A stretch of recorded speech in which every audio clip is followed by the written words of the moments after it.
That is such a powerful question, especially right now, because in our current post-COVID work environment, it seems like many people have strayed from critical thinking.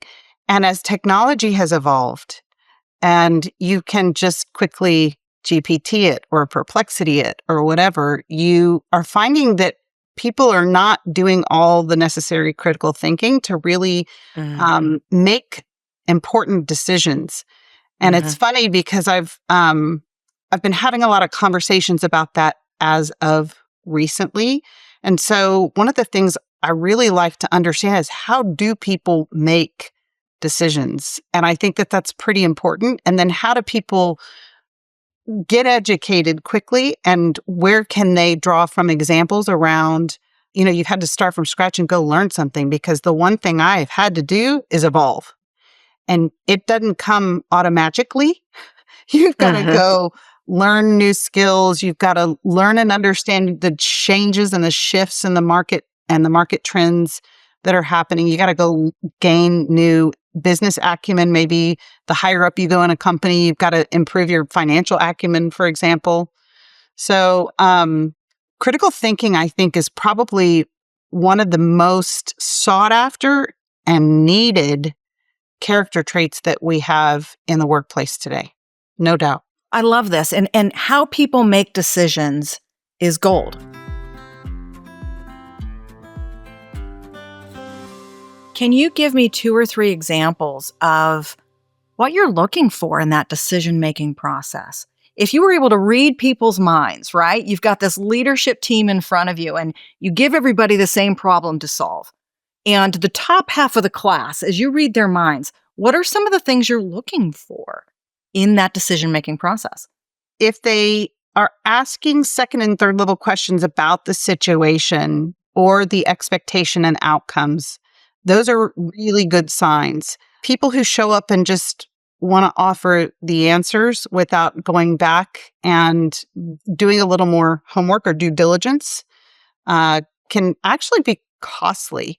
So making sure you surround yourself with people who are curious people and curious learners, and ask them, like, what is the one thing you've learned most recently?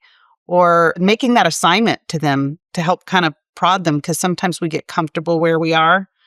I would tell you, really looking at people who are investigating the current situation, current state, go off, do the due diligence, and then come back with suggestions, ideas, and alternatives is something that is so refreshing for me, rather than people who just show up with a problem and expect me to solve it.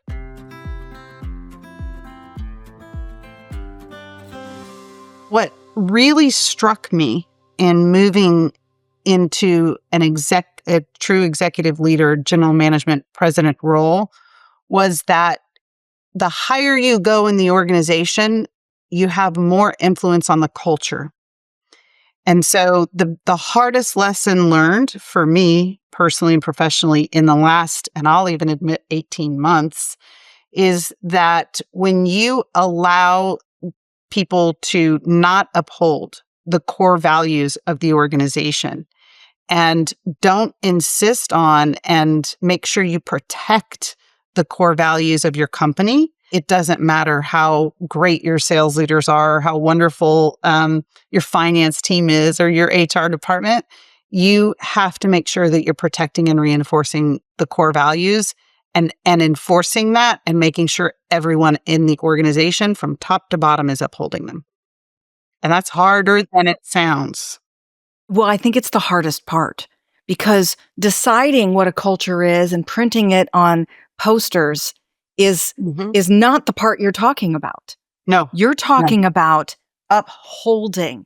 You said what you allow. And I think that is the most telling, because you're saying the buck stops with you and you have the most influence. And it's really, culture is not what we define or aspire it to be. You're saying it's what we allow people to get away with. It's the lowest common denominator that influences the culture. Is that fair? 1,000%. You're only as strong as your weakest link. And there it is in culture. That's phenomenal. I love that. The higher you go, the more influence you have on culture. Mm-hmm. And you're not going to find it in the proactive, define it, put it on a glossy card. You're going to run into it in the, I've got a tough decision to make. Yes. And what's interesting is a lot of us in leadership want to be liked. I mean, as human beings, we all want to be liked, right? We all do. Accepted and embraced. But the higher you go, the harder those decisions are. And you're going to make decisions that are tough decisions that won't necessarily mean everybody agrees or likes them.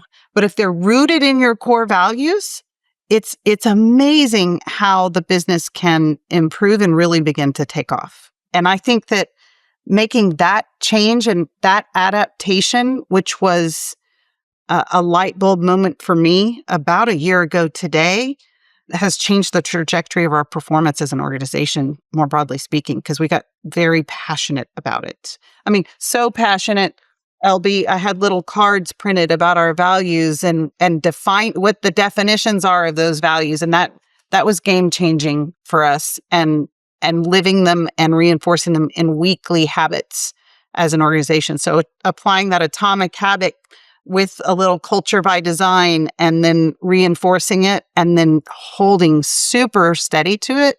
It's been exciting and fun, but it was hard getting there.